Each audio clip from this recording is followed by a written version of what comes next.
आज इस शो में, इस लाइव शो में हम बात करने वाले हैं, बहुत ही महत्वपूर्ण बात है और सवाल बहुत ही महत्वपूर्ण है जिस पर हम बात करेंगे अपने टॉपिक पर। हमारा टॉपिक था, जो हमने आज का टॉपिक, रोशन जमालो और मुकेशों की मौत की भी जिम्मेदारी तय हो जाए। ये इसलिए मैं कह रहा हूं, ये शीर्षक इसलिए रखा कि पाल घर में जो घटना हुई है उसको लेकर के सो कॉल्ड राष्ट्रवादी, सो कॉल्ड देशभक्त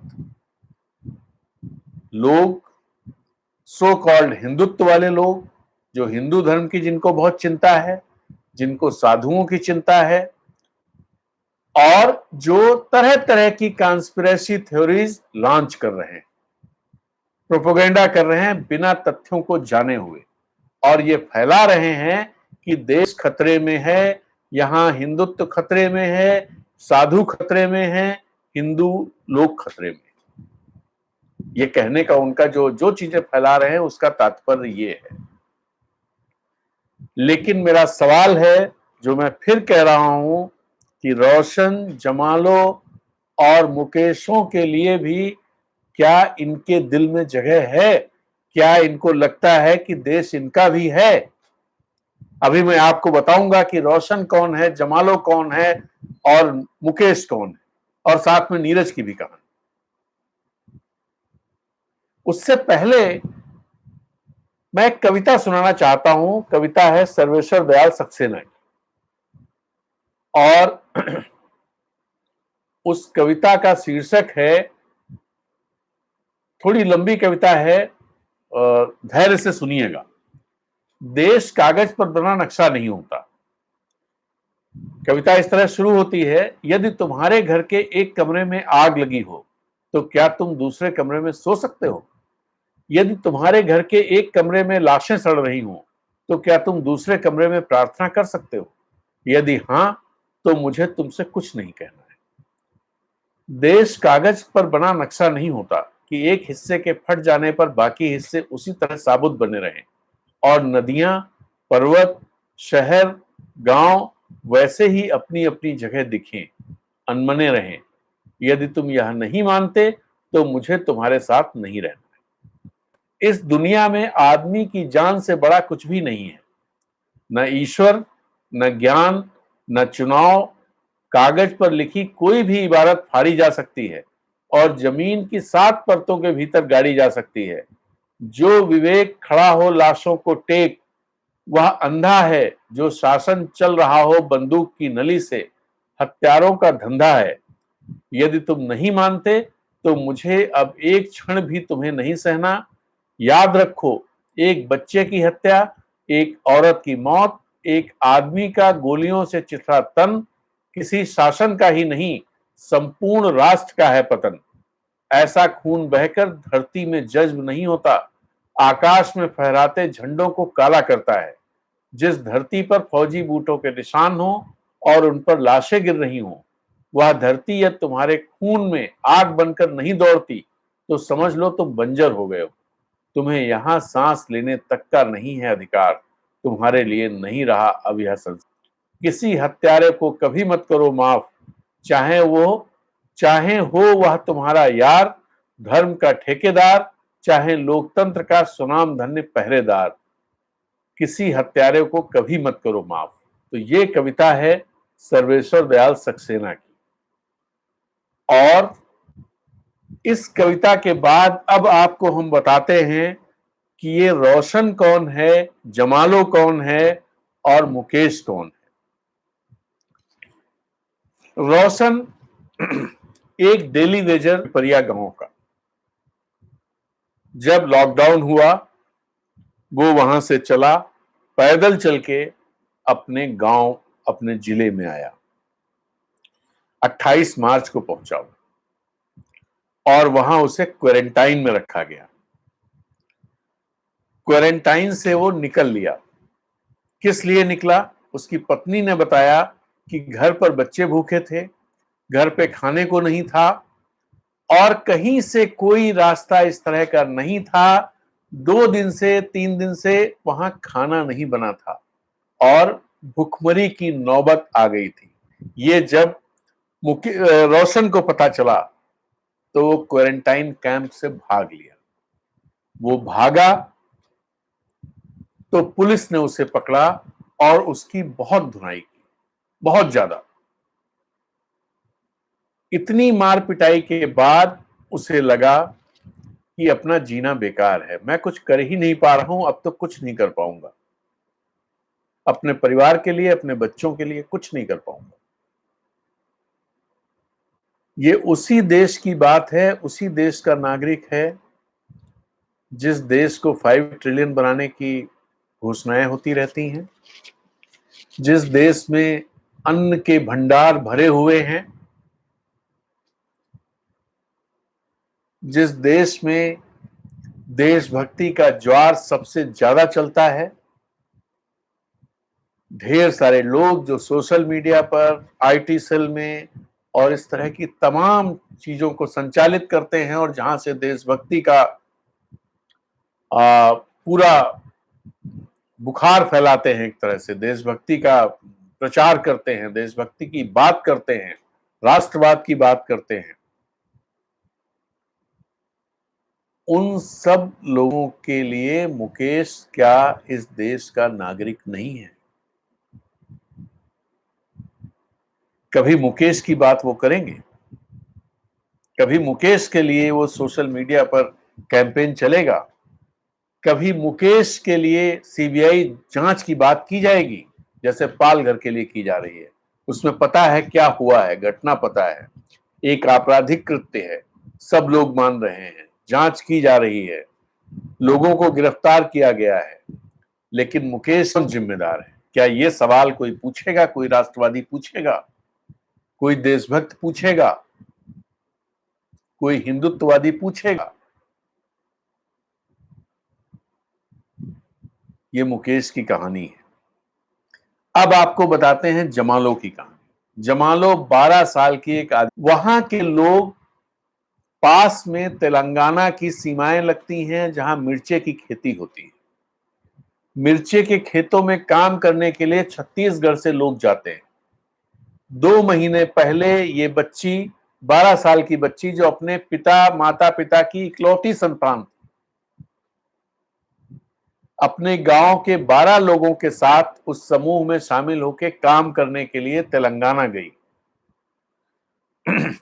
जो उसके गांव से 100 किलोमीटर दूर वो जगह थी। इस समूह में 3 बच्चे थे, यही इसी उम्र के आसपास के, थोड़ा बड़े, 8 महिलाएं थीं और 2 पुरुष थे। ये लोग वहां काम करने के लिए गए। इस बीच वहां लॉकडाउन हो गया, देश में लॉकडाउन हो गया। लॉकडाउन हो गया तो काम बंद हो गया और इनके सामने कोई चारा नहीं था। इनको भी पैसा नहीं मिला जो इन्होंने काम किया था पहले। इनके सामने कोई चारा नहीं था सिवाय इसके कि अपने घर के लिए पैदल चल दें। तो ये पूरा समूह अपने घर के लिए पैदल चल दिया 3 दिन पहले। मतलब ये घटना है 18 अप्रैल की। मतलब ये 15 तारीख को वहां से चले, लॉकडाउन खत्म हो जाएगा तो फिर परिवहन शुरू हो जाएगा, तो ये अपने घर चले जाएंगे या काम ही मिल जाए, हो सकता है।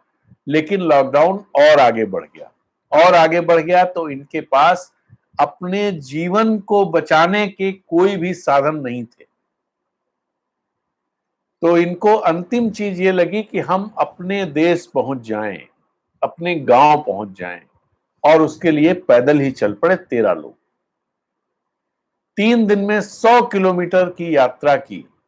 गर्मी का समय है इस समय, और किसी तरह से कम पानी पीकर, कम भोजन जो भी थोड़ा बहुत मिल पाया, किसी तरह से भूखे नंगे, इस तरह से ये अपने गांव के लिए आए। और ये बच्ची जब उसका गांव 10 किलोमीटर दूर रह गया तो इसने दम तोड़ दिया।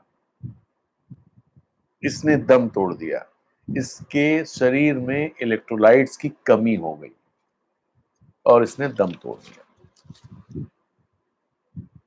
अस्पताल ले जाया गया। वहां डॉक्टर्स ने देखा और फिर लगा कहीं ऐसा तो नहीं है। फिर उसकी जांच की गई तो पता चला कि पानी की कमी, इलेक्ट्रोलाइट्स की कमी की वजह से बच्ची की डेथ हुई।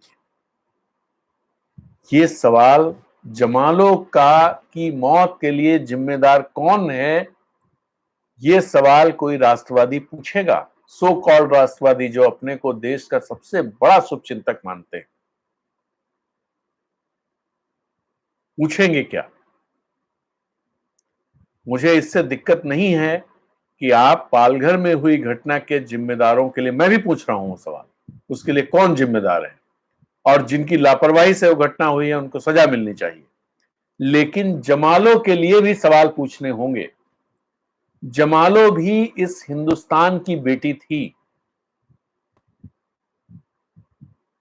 और ऐसी कितनी जमालो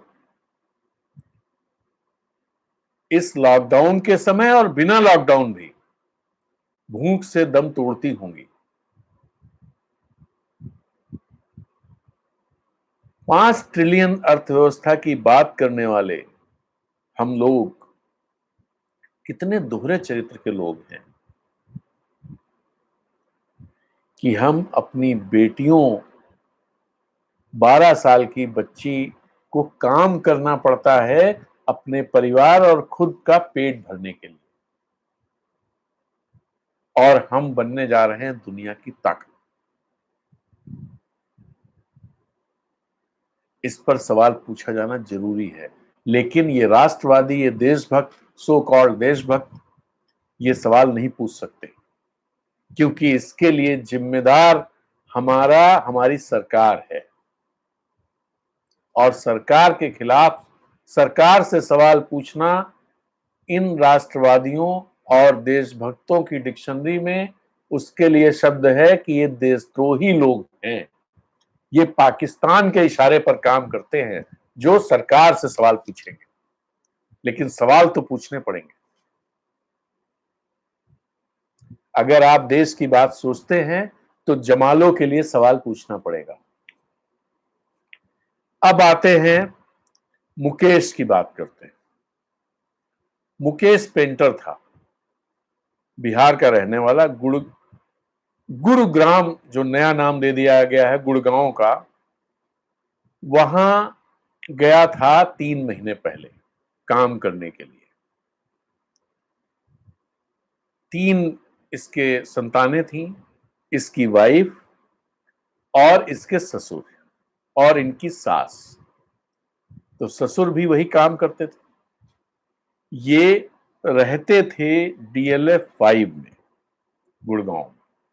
वहां पर टिन के, वो कुछ बोलते हैं उनको, जो चीजें मतलब ऐसे ही जो सपोर्ट का काम करने वाले लोग होते हैं ना, हेल्पर्स, मजदूर, इस तरह के लिए जो बड़ी भव्य कॉलोनियां होती हैं, उनके पिछवाड़े में जो एक अंधेरा होता है जहां पर इस तरह के लोग रहते हैं, वहां ये लोग टिन के उसमें साए में रहते थे इतनी गर्मी में। इसको पहले से ही काम नहीं मिल रहा था क्योंकि कंस्ट्रक्शन वगैरह का काम रुका हुआ है। लॉकडाउन के बाद पूरी तरह से काम मिलना बंद हो गया। 3 बच्चे, वाइफ, ससुर बीमार पड़ गए थे तो उनका भी खर्चा पानी इसी के जिम्मे था। टिन के नीचे इतनी गर्मी में रहते थे। 2-3 हजार रुपए जो बचत के थे, जब वो खत्म हो गए तो ये मुकेश, जिसने कुछ दिन पहले 12,000 रुपए में एक मोबाइल खरीदा था, उस मोबाइल को 2,500 रुपए में बेच करके आया। उससे एक टेबल फैन लेकर आया बच्चों के लिए और राशन लेकर के आया। लेकिन उसे लगा अब आगे क्या होगा, आगे हम इन सबको नहीं चला पाएंगे, क्योंकि ना तो हमें राशन मिल सकता है यहाँ फ्री का जो सरकार कहती है, उसका कोई रास्ता नहीं है, और तो हम खाएंगे क्या। उधारी उसने आसपास से बहुत सारी ले रखी थी, लेकिन आसपास के लोगों की भी हालत तो वैसी ही थी। तो अंत में जिस दिन ये सब ले करके आया, बहुत चुपचाप था मुकेश। इसने राशन घर पे रखा,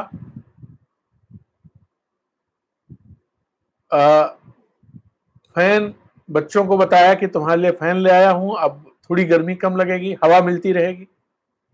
जब बच्चे बाहर खेलने के लिए चले गए, वाइफ भी बाहर चली गई, तो इसने अपने टीन के टपरे में फांसी लगा ली, क्योंकि इसको आगे का रास्ता नहीं दिख रहा था। लॉकडाउन फिर बढ़ गया था, घर भी नहीं जा सकता था, कोई तरीका ही नहीं। तो ये कहानी है मुकेश की। और एक कहानी नीरज की। नीरज डेहरी ऑन सोन, बिहार में है डेहरी, रोहतास जिले में, सोन नदी के। डेहरी में फुचके का ठेला लगाने का काम करता था और बहुत स्वादिष्ट फुचके बनाता था। भीड़ रहती थी उसके घर। लेकिन जिस दिन से जनता कर्फ्यू हुआ, उस दिन से वो अपना ठेला नहीं लगा पाया। वो 400-500 रुपए की बिक्री बचत डेली वो कमा लेता था उस ठेले से, लेकिन वो ठेला नहीं लगा पाया। उसके पास जो बचत के 3-4 हजार रुपए थे, वो रुपए खर्च हो गए धीरे धीरे, क्योंकि इनकम कुछ थी नहीं और वो पैसे खर्च हो गए। अब उसकी वाइफ पूजा प्रेग्नेंट थी, अभी 25-26 तारीख के आसपास ऐसा लग रहा था कि उसको डिलीवरी होगी, बच्चे को जन्म देगी। 2 साल की बेटी और बूढ़ी मां साथ में रहती थी। कोई इनकम नहीं थी, पैसे खर्च हो गए। 3 दिन से घर में खाना नहीं बना था।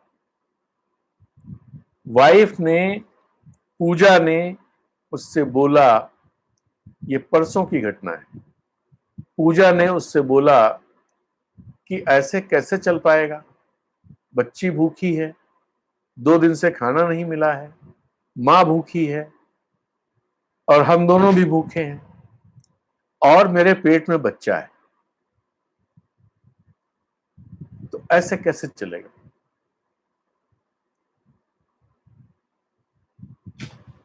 नीरज ने सांत्वना दी, कहा हम कुछ करते हैं, देखते हैं, उधार लेते हैं। आसपास से उसने भी उधार ले रखा था। अगल बगल से काम उसका इस तरह चलता था कि जो पड़ोसी थे, वो जो बचता था खाना, अगर बचता था तो वो इन लोगों को दे देते थे कि भाई तुम भी खा लो थोड़ा बहुत। उसमें ये चारों लोग, 5 लोग खाते थे, चारों लोग। लेकिन वो उससे पेट नहीं भरता था। आधी रोटी मिली, 1 रोटी मिली, थोड़ी सी कोई चीज मिल गई, लेकिन ये ज्यादा दिन तक नहीं चल सकता था। स्थितियां बहुत खराब थी। नीरज ने चीजों को देखते हुए अपने को फांसी से लटका लिया। समय रहते उसकी वाइफ को पता चल गया, वो बाहर थी, घर में घुसी और उसने हल्ला मचाया। पड़ोसी आए तो उसे, तब तक फंदा पूरी तरह से कसा नहीं था उसके गले में, तो उसको ऊपर उठा करके और फंदा खोला गया। उसको अस्पताल में भर्ती कराया गया, अभी वो अस्पताल में है। वहां के एसडीएम ने कहा है, महिला है वहां की एसडीएम, एसडीएम ने कहा है कि ये भूख भूख की वजह से नहीं फांसी लगाई है उसने, ये तो पति पत्नी के बीच के झगड़े की वजह से मुझे लगता है कि फांसी लगा ली उसने। ये है संवेदनशीलता का स्तर। क्या नीरज की जो 5 ट्रिलियन इकोनॉमी बनने की तरफ बढ़ रहा है,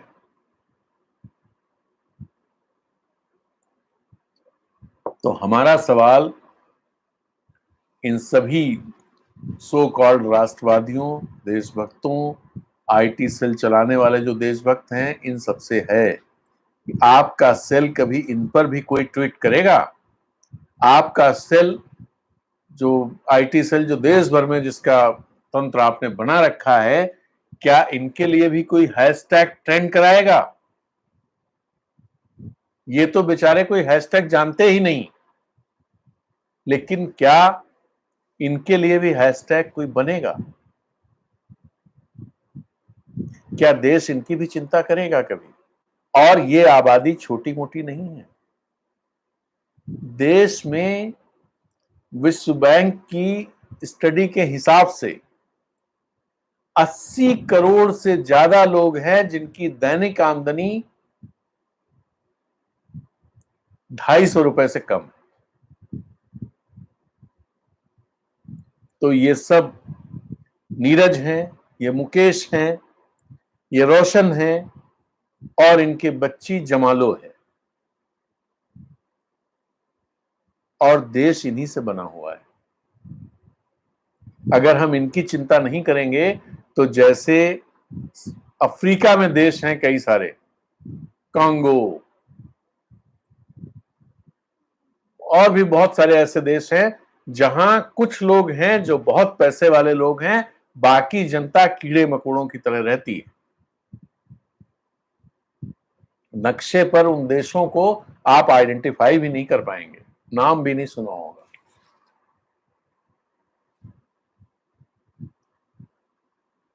तो क्या हम वैसे देश बनने की तरफ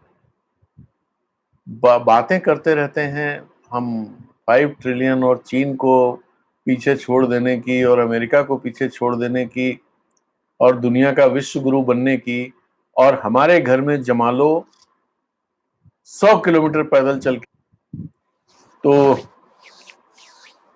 बात खत्म करते हैं। नमस्कार, गुड नाइट, शब बखैर, शुभ रात्रि।